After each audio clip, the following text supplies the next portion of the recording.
Nós estamos no segundo domingo da Quaresma, né?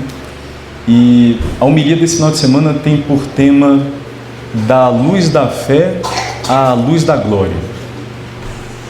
Se estão bem lembrados, no domingo passado nós comentávamos que durante a Quaresma, as primeiras leituras dos domingos são sempre recortes de episódios muito importantes da história da salvação que têm relação com o que nosso Senhor Jesus Cristo fez ao salvar-nos e tem relação também com o hoje da igreja. A primeira leitura que nós escutávamos hoje é a aliança que Deus fez com Abraão. Nós estávamos aí no capítulo 15, do Evangelho, do capítulo 15 do livro do Gênesis. É interessante porque o ciclo dos patriarcas dentro do livro do Gênesis começa no capítulo 12. Abraão é o primeiro chamado por Deus. Foi chamado na terra de Harã, e por isso no domingo passado nós escutávamos aquela profissão de fé dos israelitas dizendo: meu pai era um arameu errante. Escutou a voz de Deus na terra de Harã, embora ele mesmo fosse de Ur, na Caldeia, e tendo ouvido a voz de Deus, tendo ouvido a revelação divina com dois conteúdos, a terra que lhe daria por herança e uma descendência numerosa, Abraão partiu, escutou, creu e foi fazer a vontade de Deus, partiu. E então, no capítulo 15, que é a leitura que nós escutávamos hoje, já quase 3 décadas depois do início da sua peregrinação, não vê ainda cumprida a promessa de descendência.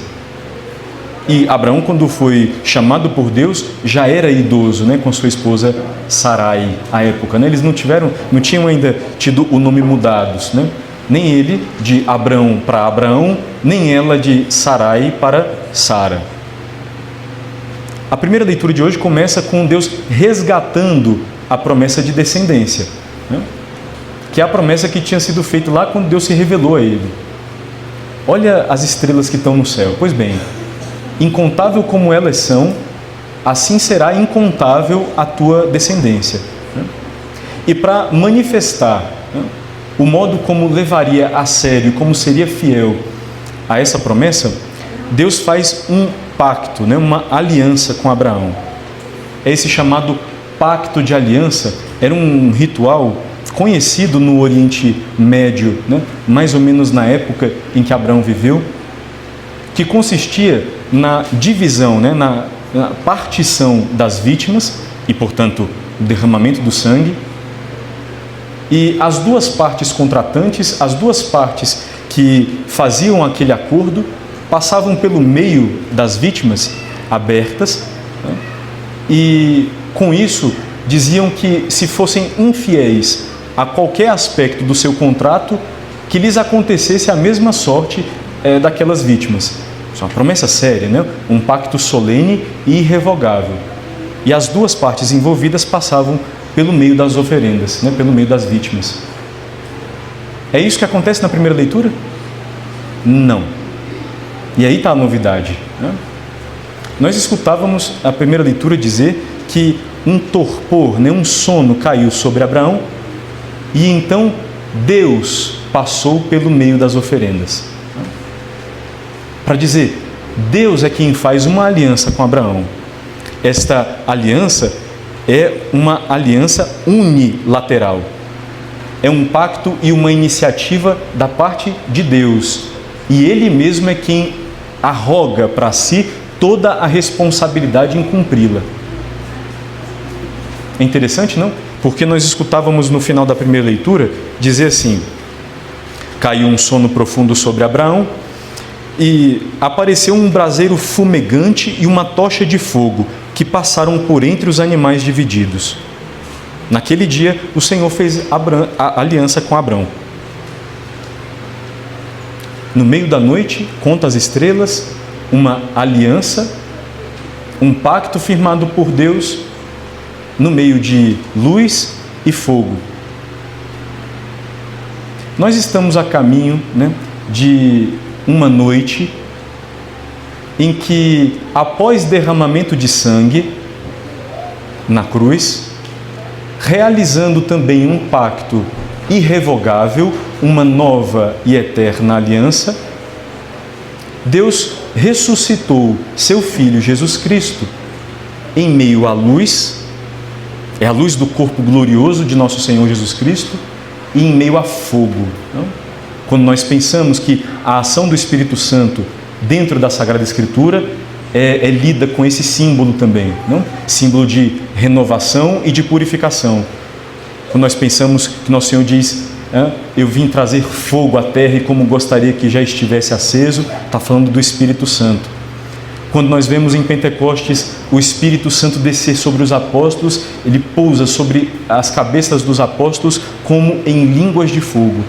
Pois bem, é o Espírito Santo de Deus quem, agindo na carne, no corpo morto e sepultado de Jesus no sepulcro, o faz não retornar a essa vida, mas o introduz numa nova vida, na vida ressuscitada, na vida plena. Portanto, por que é que nós estamos escutando essa primeira leitura hoje? Porque foi isso que Deus fez, não? Um pacto, uma aliança, no meio da noite, numa hora em que só é conhecida por Ele, não? Um pacto, a nova e eterna aliança, depois de derramamento de sangue, não? No meio de luz e de fogo. Estão lembrados como é que é a liturgia da Vigília Pascal? Como é que começa a missa? Fora da igreja, no meio da noite, necessariamente no meio da noite. E nós estamos assim em volta de uma fogueira, com um fogo novo que vai ser abençoado, do qual será tirada uma brasa para acender o círio pascal, a vela que dentro da liturgia é símbolo, é ícone de Cristo, luz do mundo, luz que vindo a esse mundo ilumina todo homem. Então, noite, fogo, luz, a celebração da nova e eterna aliança é a Páscoa da ressurreição. É assim que nós celebramos a Vigília Pascal. Essa é a importância do texto que nós ouvimos da aliança de Deus com Abraão e o motivo de nós ouvirmos esse texto no nosso caminho de preparação para a Páscoa.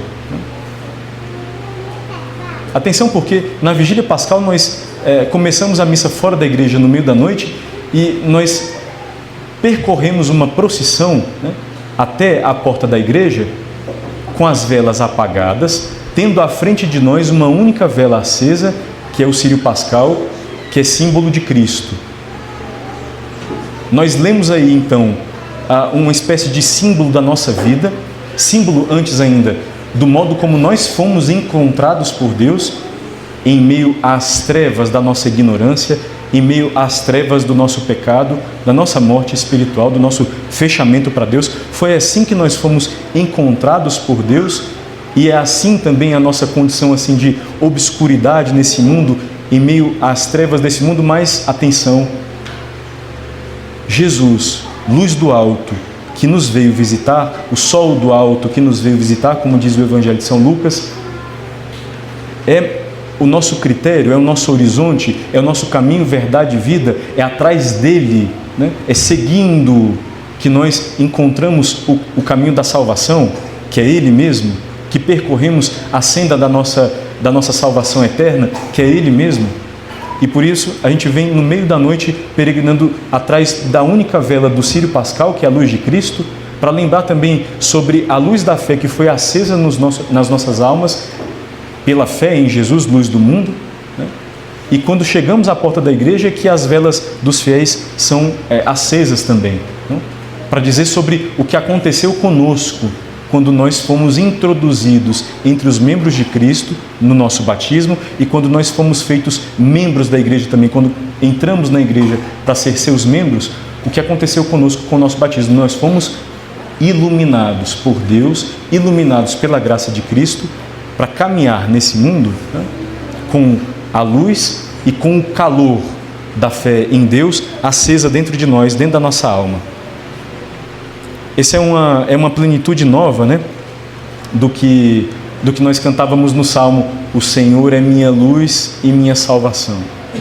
De fato, Jesus é a luz do mundo, Jesus é nosso Salvador. E nós manifestamos essa fé dentro da liturgia, celebrando desse modo na Vigília Pascal. No meio da noite, uma aliança após derramamento de sangue, em meio à luz e fogo. Atentos, porque nós ouvimos também na primeira leitura o fato de que Abraão teve fé no Senhor, que considerou isso como justiça. Quer dizer, Abraão é o primeiro entre aqueles que, ouvindo a voz do Senhor, creram. É modelo de fé no Antigo Testamento, porque escutando e contra toda expectativa humana, contra toda circunstância humana, pôs a fé em Deus, e isso lhe foi reputado em sinal de justiça. Nós ouvíamos no Gênesis, São Paulo, depois no Novo Testamento, vai fazer teologia em cima disso na carta aos Romanos e na carta aos Gálatas, principalmente. Não?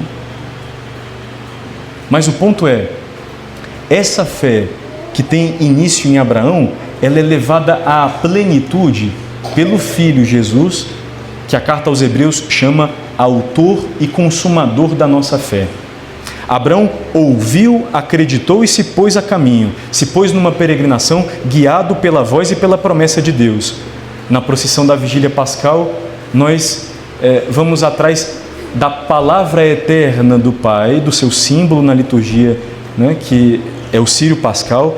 Então, guiados pela palavra eterna do Pai, o Filho Jesus Cristo, que é a luz que ilumina todo homem, que é a luz que veio a esse mundo, nós caminhamos na obscuridade desse mundo e ao mesmo tempo com a claridade da fé, porque conhecemos a Deus de forma certa e infalível.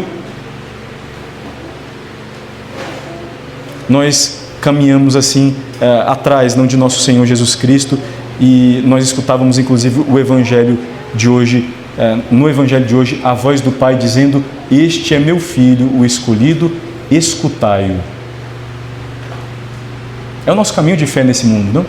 É escutar a palavra eterna do Pai, Jesus, e deixando-nos reformar pela sua vida, deixando-nos guiar por Ele, e de fé em fé, seguindo até, não digo, pela luz da fé até a luz da visão de Deus, até a visão clara da face de Deus no céu. Esse é o motivo da primeira leitura. Né? No Evangelho nós escutávamos a transfiguração do Senhor. Né? Esse episódio da vida pública de nosso Senhor, em que nós vemos luz, glória e claridade, né, nas suas vestes, no seu rosto, na sua carne. Né? Luz na primeira leitura, no meio da noite, luz no Evangelho, nas vestes e no corpo transfigurado, não na face e no corpo transfigurado de nosso Senhor. O que significa esse mistério? Nosso Senhor deixou aparecer na sua carne a glória que Ele tem como Filho unigênito, a glória que Ele tem como Filho único, cheio de graça e verdade, como diz o prólogo do Evangelho de São João. No alto do Monte Tabor estão Moisés e Elias. Moisés, a quem foram dadas as tábuas da lei, os 10 mandamentos. Elias, que é o primeiro dos profetas. Quer dizer, sobre o alto do Monte Tabor, Moisés, a lei, Elias, os profetas. As duas instituições grandes do Antigo Testamento apontando para Jesus e conversando sobre a morte que Jesus iria sofrer em Jerusalém. Nós escutávamos isso aí no Evangelho.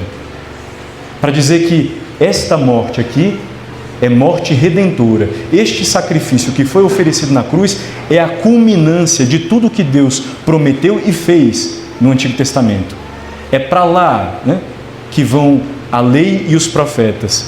É pelo sacrifício de Cristo, né, que é estabelecida uma nova e eterna aliança e que é dada uma nova lei que consiste na graça do Espírito Santo derramada às nossas almas.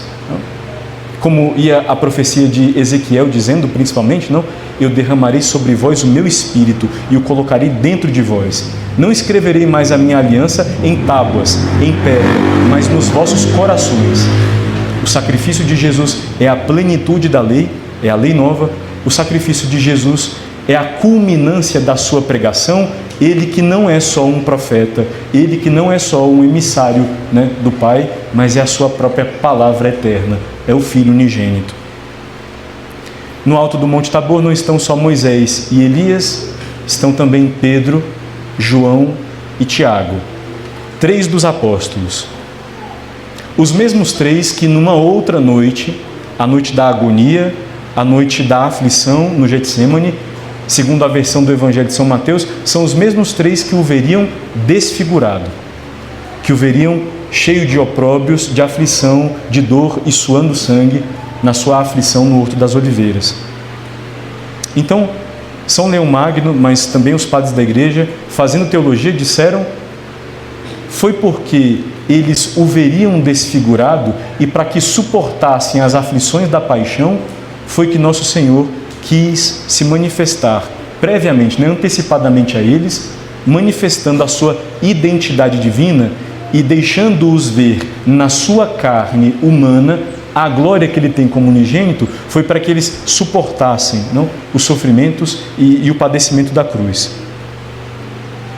Nós vivemos, nós rezamos isso todos os dias na Salve Rainha, que nós estamos gemendo e chorando neste vale de lágrimas. Quer dizer, nós vivemos em meio a uma série de combates, de provações, de dores, de sofrimentos. Nós vivemos assim com a cruz gravada sobre nós, com o peso da cruz colocado sobre nós. Atenção, porque os apóstolos receberam, antes de que vissem a cruz, receberam a notícia da identidade de Jesus, da força de Jesus. Ele é o Filho eterno, a sua glória vai antecipadamente manifestada a eles, para dizer que depois, quando o vissem sofrer, deveriam esperá-lo triunfar também. Nós, em meio aos nossos combates, em meio às nossas dores e sofrimentos, não só temos notícia antecipada sobre a vitória de Jesus, sobre quem é Jesus, sobre a sua autoridade divina, não só temos notícias sobre isto, senão que nós recebemos antecipadamente, diz o Novo Testamento, como penhor, como garantia, o seu Espírito, como força para nos alicerçar na vida, e nós somos fortalecidos pela sua graça, principalmente nos sacramentos da igreja e principalmente no sacramento da sua presença viva e ressuscitada, que é o sacramento da Eucaristia. Quer dizer, em meio às aflições deste mundo, em meio às dores e combates desta vida, nós antecipadamente já fruímos da alegria e da esperança, que é uma esperança eterna, que não decepciona, que é a sua própria presença. Assim, o que aconteceu com os apóstolos no alto do Monte Tabor, acontece conosco também na nossa vida de fé. Nós temos, além da notícia, o Espírito derramado em nós, a graça de Deus que nós colhemos dos seus sacramentos, particularmente do sacramento da sua presença viva e ressuscitada, que é o sacramento da sua Eucaristia. E isso deveria nos fazer pensar, não só dentro dessa quaresma, mas ao longo da vida, que após a cruz, ressurreição. Após a cruz, glória, o prêmio que nos está reservado. Antes, e no meio das nossas cruzes de cada dia, já a fé em Jesus, a esperança de vida eterna e o amor que nos vincula com Ele. São as três virtudes teologais que nos colocam em relação direta com Deus. Na segunda leitura, nós dizíamos que somos cidadãos do céu. São Paulo dizia assim: irmãos, nós somos cidadãos do alto, somos cidadãos do céu. E é de lá que esperamos a nossa recompensa. É de lá que esperamos o retorno, a vinda de nosso Senhor Jesus Cristo no último dia, quando Ele vier também transformar este nosso corpo humilhado à semelhança do seu corpo glorioso. Para dizer que a vitória de Jesus e a luz do corpo glorioso de Jesus também serão a vitória e a luminosidade dos nossos corpos quando ressurgirem um dia, no último dia, como nós rezamos no credo em cada missa, quando ressurgirem gloriosos para a salvação. Mas atenção, antes de que isso aconteça, é preciso que nós sejamos transfigurados nele. Ele se mostrou transfigurado aos apóstolos, quer dizer, se mostrou na sua identidade, na sua verdade de Filho unigênito, cheio de graça e verdade, como diz o prólogo do Evangelho de São João. E antes que a sua vitória se manifeste definitivamente em nós, também com a nossa ressurreição no último dia, é preciso que a sua vitória comece a se manifestar em nós com a nossa transfiguração espiritual, moral nele. Assim São Paulo diz na carta aos Filipenses: tende em vós o mesmo sentimento de Cristo Jesus. A mesma mentalidade, o mesmo sentimento, as mesmas ações. Se a nossa vida é identificada com a dele, transfigurada na dele. Para isso, meus caros, é preciso começar e recomeçar sempre. É preciso querer combater o bom combate, como diz São Paulo também na carta aos Filipenses, para guardar a fé, para finalizar a carreira e alcançar o prêmio prometido. É preciso ir exercitando-nos, como a Quaresma nos propõe. É preciso ir continuando firmes, né? Na fé, esperança e caridade. É preciso continuar firmes, como nós ouvimos na segunda leitura, essa exortação. Irmãos, continuai firmes no Senhor, né? A fim de que, da luz da fé, de fé em fé nesta vida, seguindo a luz que ilumina todo homem, nosso Senhor Jesus Cristo, nós passemos, após essa peregrinação recheada de cruzes, recheada de sofrimentos, de dores, de contradições, nós passemos por este mesmo caminho pelo qual nosso Senhor foi até a sua ressurreição, nós passemos também à glória eterna, à nossa ressurreição também.